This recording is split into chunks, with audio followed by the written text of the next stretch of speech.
Bonjour Marie-Ève. Bonjour Solène. Merci beaucoup d'avoir accepté de partager ton expérience lors de cette vidéo. Ce que je te propose en toute première question et pour du coup les personnes qui te découvriront à travers ce témoignage, est-ce que tu peux nous expliquer qui tu es, où tu habites et surtout qu'est-ce que tu fais?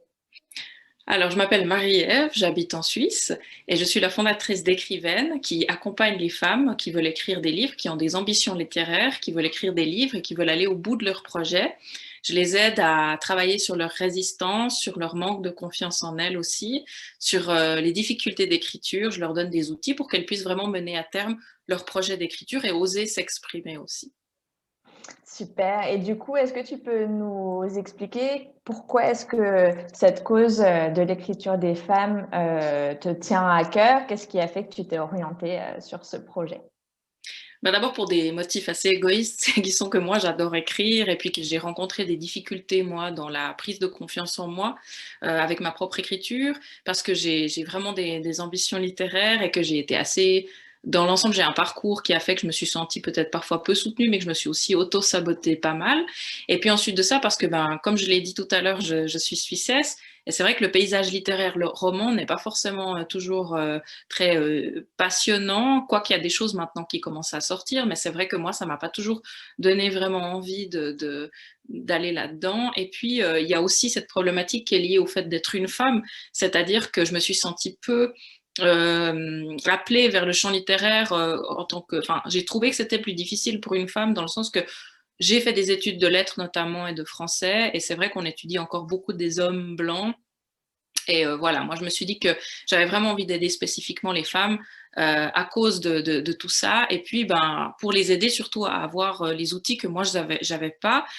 J'ai réussi donc moi-même à trouver en fait la façon de me mettre à écrire et j'ai voulu transmettre aussi aux femmes cette possibilité. Et puis enfin, sachant que les femmes, enfin aujourd'hui on vit vraiment des tas de mouvements comme MeToo et toutes ces choses-là où beaucoup de femmes ont des vécus traumatiques et difficiles et qu'elles commencent à avoir besoin de les exprimer. Beaucoup ont envie de le faire via la littérature, que ça soit de la fiction ou de l'autobiographie. Et c'est vrai que j'ai moi-même ayant fait une très longue psychothérapie, je suis très intéressée aussi par ces récits de vie et c'est ce mouvement très important de libération de la parole auquel j'ai aussi envie de contribuer. Génial. Et du coup, est-ce que tu peux nous expliquer dans quelle situation tu étais et puis où en était ton activité lorsqu'on a démarré notre accompagnement, donc il y a de ça un an, puisque donc tu avais déjà lancé Écrivaine à l'époque. Dis-nous où est-ce que tu en étais? Alors, à l'époque, donc, j'avais effectivement lancé Écrivaine en 2019, début 2019, et puis Donc ça faisait en fait un an avant le ça début de notre faisait presque accompagnement. un an, Mhm. sachant qu'avant ça, j'avais encore une autre activité. Et puis, au moment où j'ai lancé, enfin, où je t'ai contacté, j'avais Écrivaine, donc, mais je donnais surtout des ateliers d'écriture. J'avais quelques clientes individuelles aussi, mais sur un programme que j'étais encore en train de tester sans savoir vraiment comment le mettre en forme pour pouvoir le faire. Je savais même pas si je pouvais, en fait, faire un programme d'accompagnement individuel. C'est ça que je voulais, mais je savais pas encore si je voulais faire des ateliers d'écriture ou comment est-ce que j'allais les aménager, etc. Puis c'est vrai que je vivais pas non plus de mon activité et que les clientes que j'avais ne suffisaient pas en fait à me faire tourner. Et je faisais un peu, enfin je crois que ce qui caractérise surtout la manière dont je fonctionnais, c'est que j'avais des idées, mais je les mettais un peu à exécution tout en même temps. J'avais pas vraiment l'ordre qu'il fallait pour vraiment, je dirais, j'avais surtout pas consolidé la base. Et donc ça, c'est vraiment ce qu'on a fait ensemble après. Mhm. Et du coup, à l'époque, avant qu'on démarre notre accompagnement, quels étaient tes espoirs ou tes attentes aussi par rapport à cet accompagnement?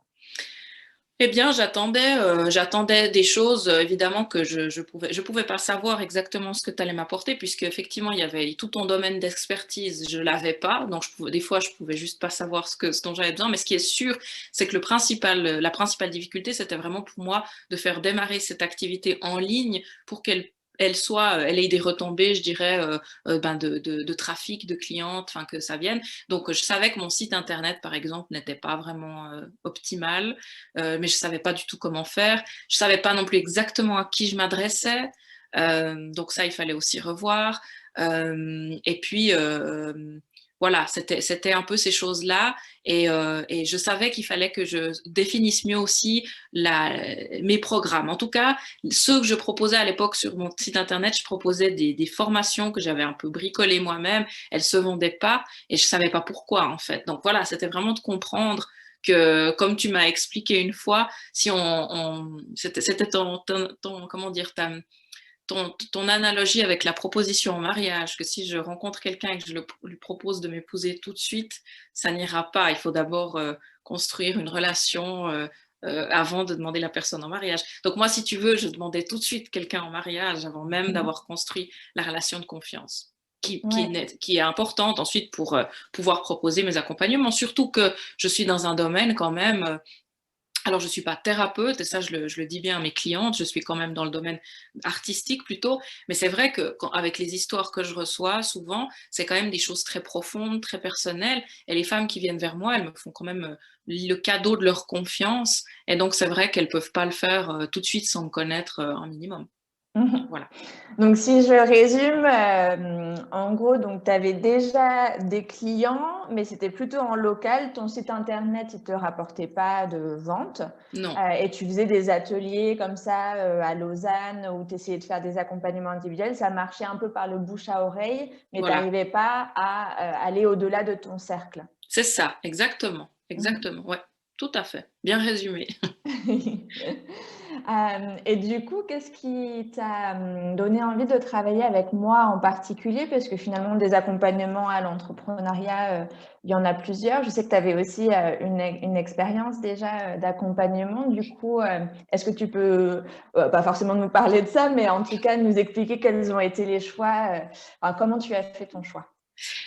Eh bien, effectivement, j'étais tombée sur quelqu'un qui m'a proposé un accompagnement, mais c'était quelque chose de très finalement improvisé. Je pense que cette personne si tu veux, c'est quelqu'un dont je connaissais le nom, en qui j'avais confiance, mais qui a pas du tout en fait pensé des accompagnements, tout, qui a fait ça un peu genre ah ouais, il me faut arrondir mes fins de mois. Ben tiens, puisque j'ai une communauté qui me fait confiance, je vais proposer de les accompagner à faire la même chose que moi, c'est-à-dire lancer mon activité. Donc ça a pas du tout été bien fait. Puis il m'a quand même permis d'avoir quelques clientes, mais c'était vraiment plus type freelance. Et puis moi, je savais que j'avais une vision quand même qui était beaucoup plus large pour mon activité, parce que j'avais vraiment des ambitions de développement et d'impact, parce que j'ai envie d'aider vraiment le plus de femmes possible, et puis qu'elles puissent ensuite elles aussi bénéficier des outils que je donne pour aller être indépendante en fait. Donc j'ai décidé de m'adresser à toi parce que j'ai commencé à écouter, j'écoutais plein de podcasts, je lisais plein de choses, et puis j'ai découvert un podcast qui s'appelle, maintenant je ne sais plus du tout, j'oublie tout le temps les noms, les titres, les choses comme ça, mais enfin je t'ai entendu dans un podcast. Et puis, c'était un podcast sur l'entrepreneuriat, justement. Et puis, j'ai trouvé que tu étais déjà très sympathique. Et je pense que ça, c'est une des premières choses qu'on écoute chez quelqu'un, c'est si on apprécie la personne, ce qu'elle dit, la manière dont elle se comporte. Et puis, le petit plus, moi, j'ai senti que c'était pour moi parce que tu t'adressais spécifiquement à des femmes. Puis, tu le faisais. Il n'y avait pas uniquement l'aspect business dans ce que tu proposais, mais il y avait vraiment l'aspect plus réflexion personnelle sur le fait d'être une femme entrepreneur. Tu parlais aussi, il me semble que tu parlais déjà de ce qui était lié. Moi, ce qui m'a beaucoup parlé, mais je sais que c'est quelque chose qui parle beaucoup en général aux gens, c'est dans tout ce que tu fais avec le cycle menstruel, quand tu as dit que tu t'adaptais en fait en fonction de ton cycle menstruel. C'est vrai que moi à l'époque je venais d'avoir une petite fille et j'avais tellement souffert dans le monde du travail, d'avoir pas pu écouter mon rythme euh, personnel, biologique en fait, enfin vraiment ouais, personnel. Il y a des fois où j'allais travailler en étant complètement crevée, il y a des tas de fois où j'ai dépassé en fait mes forces. Et donc d'entendre ça aussi, je me suis dit, ben voilà, elle va sûrement pouvoir m'aider aussi à pouvoir mettre les choses en place exactement comme moi je le veux, c'est-à-dire en ne subissant plus les impératifs du monde du travail classique, parce que là, j'étais très au clair que je voulais plus ça, en fait. Et c'est aussi pour ça que je me suis lancée dans l'entrepreneuriat. Je me suis dit, ben voilà, elle propose exactement ça. En fait, elle va exactement dans cette direction. Donc, je me suis dit, voilà, je vais la contacter. Alors, je t'ai contacté une première fois et puis, ben, tu étais en congé maternité, justement, si je peux le dire, je ne sais pas si, voilà, je ne veux pas non plus révéler Non, des c'est en choses secret. personnelles. Mais voilà, tu es aussi une maman, Bon. donc tu comprends aussi ce que je te dis, bien sûr, à ce niveau-là. Et je branche mon ordinateur. Et donc, euh,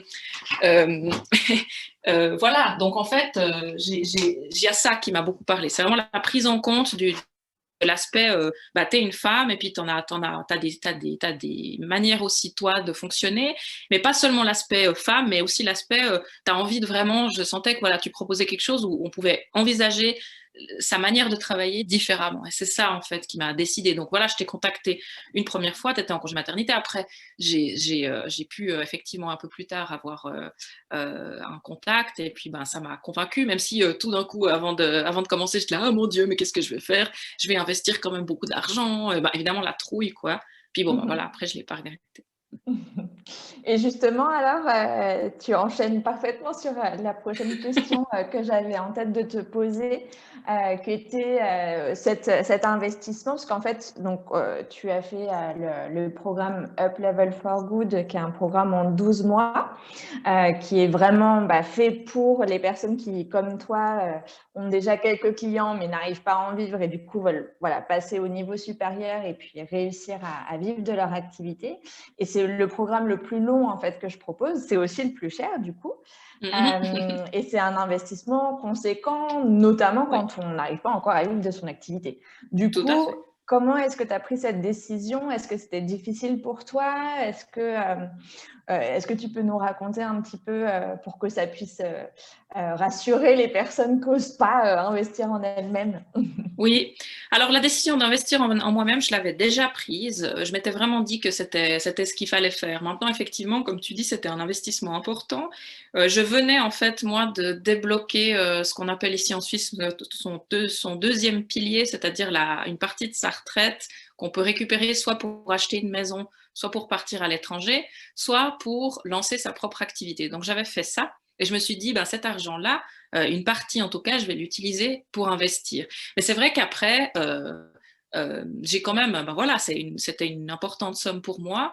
Donc j'ai eu un peu peur et tout et tout. Ben, on a toujours, hein, on se dit, est-ce que je fais le bon choix, etc. Mais en tout cas, je n'ai pas du tout regretté cet investissement et il a été, depuis évidemment, il a été, comment on dit, il a été rentabilisé largement, en tout cas. Parce que voilà, je sais que pour gagner de l'argent, il faut en investir. Ça, c'est une des choses que je sais maintenant et qui n'est pas forcément des choses qu'on apprend dans la vie ou à l'école ou des choses comme ça. Mais c'est vrai que pour gagner de l'argent, il faut aussi en investir. Donc voilà. Tout à fait.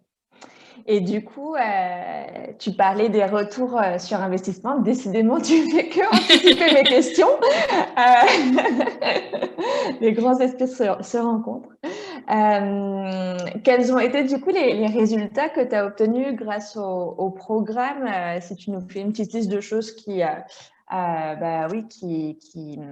maintenant partie de ton quotidien d'entrepreneur, qu'est-ce que tu voudrais mettre en avant? Alors, ce que ça m'a rapporté, c'est déjà du trafic sur mon site. Je parlais tout à l'heure de mon site qui n'avait pas de trafic, donc ça m'a ramené du trafic qui est en constante augmentation, mais aussi surtout des clients, puisqu'aujourd'hui, je vis de mon activité, elle est en plein démarrage. Et puis, j'ai des clientes régulières maintenant qui commencent de plus en plus. Là, tout à l'heure, après notre appel, j'ai une séance découverte d'ailleurs avec une potentielle cliente. Et c'est vrai que surtout depuis le début de l'année, là, c'est vraiment j'ai vraiment des clientes régulières et puis j'en suis maintenant à l'engagement d'une assistante administrative pour pouvoir m'aider en fait, prendre toute la partie administrative et les choses que je fais un peu moins bien. Moi, je suis pas très, très méticuleuse comme personne. Alors, j'ai besoin de quelqu'un qui a un peu un œil comme ça, assez méticuleux sur tout ça, et qui pourra me décharger en partie d'une partie du travail pour pouvoir me concentrer davantage sur les clientes.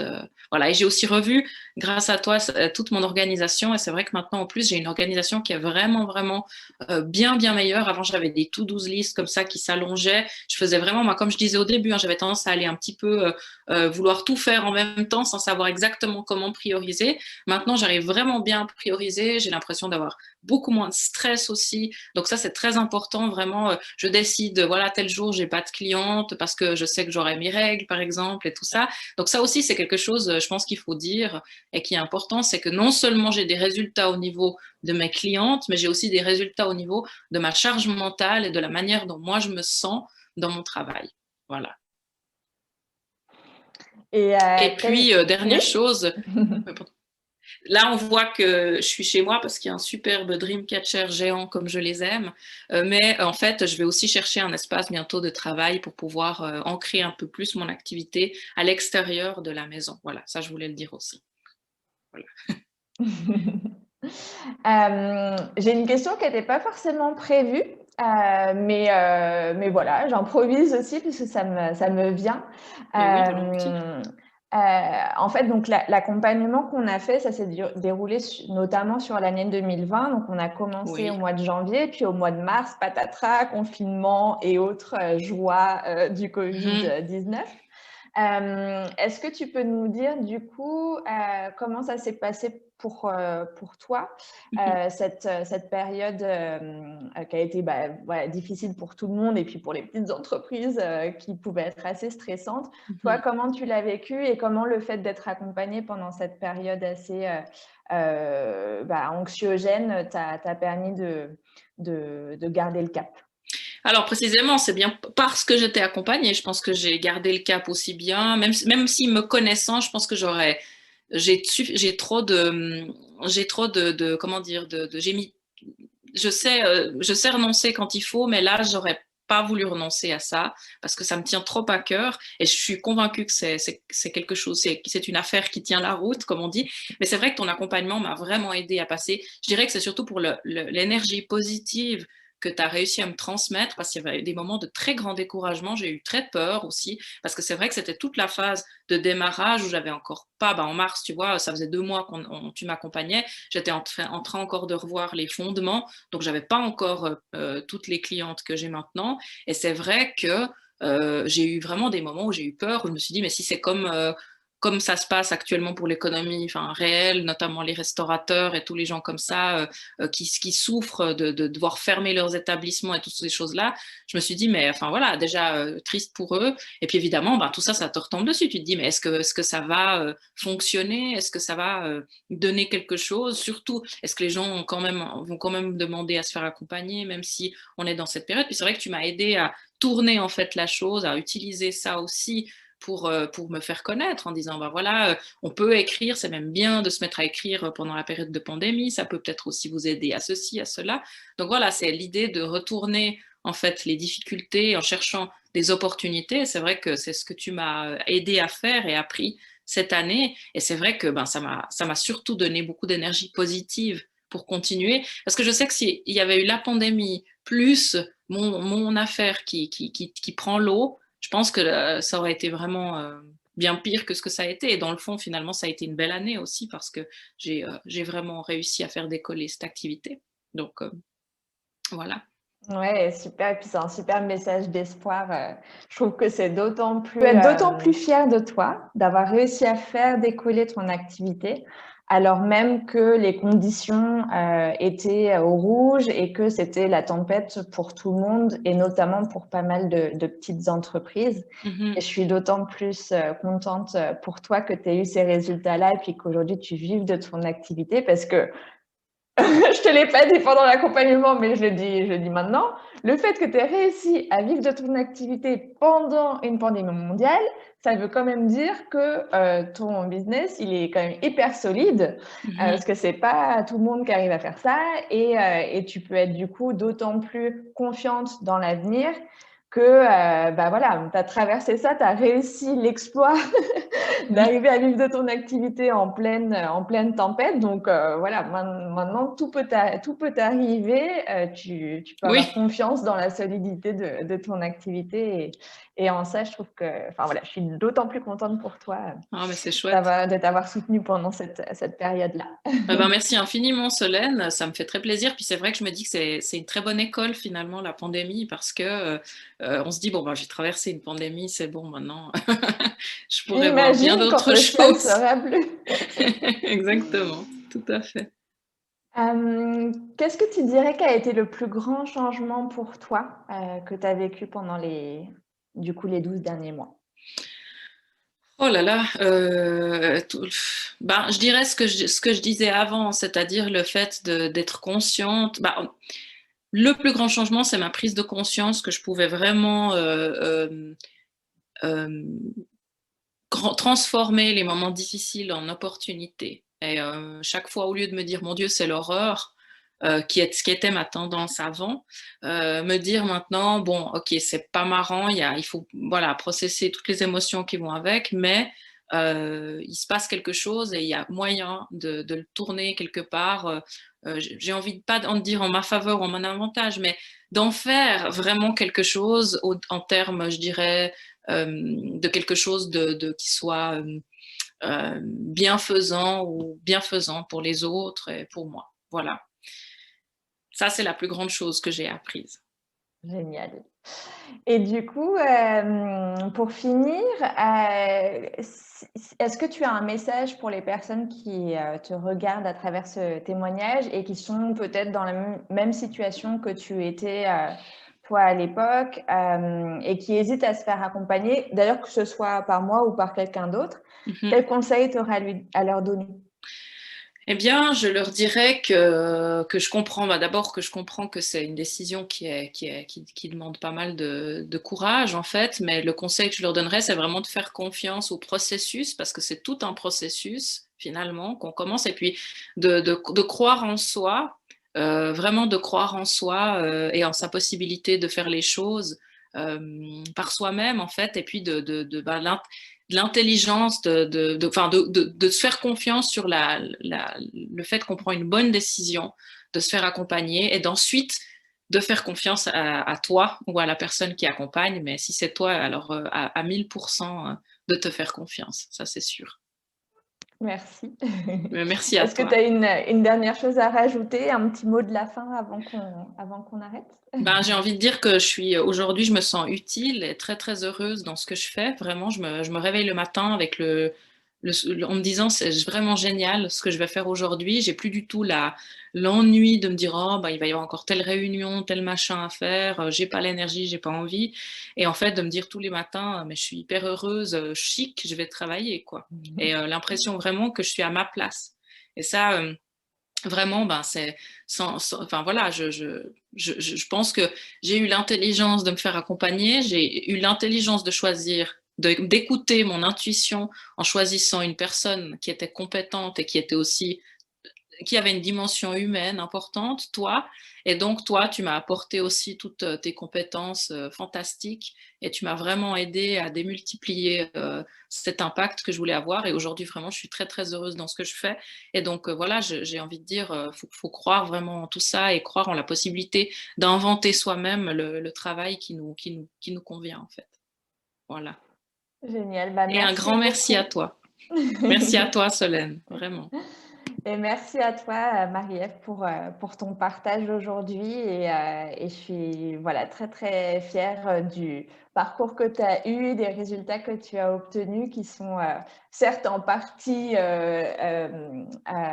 grâce à l'accompagnement, mais aussi grâce à toute l'énergie et l'ambition qu'est la tienne, que je ne t'ai pas donnée. Et vraiment Mais que tu as bravo de bien t'être, soutenu. voilà, bravo de t'être, d'avoir cru en toi. Et je suis vraiment ravie que nos chemins se soient croisés et Moi puis d'avoir aussi. pu t'aider à faire décoller ton activité parce que Ouais, je me dis qu'aujourd'hui, il y a toutes ces femmes que tu aides à exprimer leur vérité, à écrire, à être publiées, puisque tu as une cliente qui a été publiée là, il y a quelques mois, puis d'autres, c'est en cours. Toutes ne sont pas publiées ou n'ont pas l'ambition de l'être, mais pour celles qui ont l'ambition de l'être, c'est voilà, tu les aides à ça, et je trouve ça génial de se dire en parcourant les rayons des librairies qu'il va y avoir, grâce à toi et à d'autres, hein, mais de plus en plus de femmes publiées, ou en tout cas de femmes qui s'expriment. Mhm. Et c'est une cause qui m'est aussi vraiment chère. Donc, en ça, je suis voilà, d'autant plus ravie d'avoir pu jouer un petit rôle dans ton cheminement et dans celui de toutes les femmes Ouais, merci que tu touches Solène. et que tu vas toucher avec ton activité. Et toi, celles que tu touches toi aussi. Merci en tout cas infiniment Solène pour tout ça. À bientôt! Et puis à très bientôt. Ciao, ciao.